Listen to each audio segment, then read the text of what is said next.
Ang masasabi ko po sa mga katulad ko po na merong PCOS,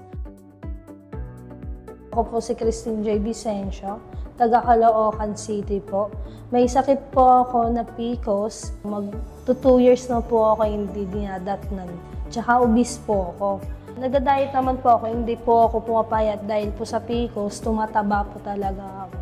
Nakilala ko po yung Flavomix na dumaan po sa newsfeed ko po sa Facebook. Kaya umorder po ako ng 1 bottle muna po. Nag-try po ako kasi sa maraming herbal po na natikman ko, wala po akong testimony po na nararanasan. Pero nung natikman ko po yung Flavomix na 1 bottle, yung testimony po naranasan ko po ay nag-detox po ako.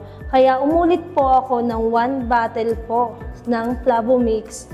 Tsaka after 2 days, nagkaroon po ako ng regla. Puro iitim po yung dugo na lumalabas sa akin, tsaka buo-buo po. Sobrang laking tulong po ng Flavomix sa akin. Kasi sa almost 2 years po, ngayon na po ako nagkaroon at sobrang gana po ngayon ng pakiramdam ko po. At dahil rin po sa kanya, pumayat rin po ako. Dahil po, sa timbang ko po, naging 90, naging 60 plus na lang po ako. Dito na po kayo sa Flavomix, mag-take po kayo ng Flavomix kasi ang Flavomix po makakatulong sa inyo at makakagaan ng pakiramdam at ginawa po.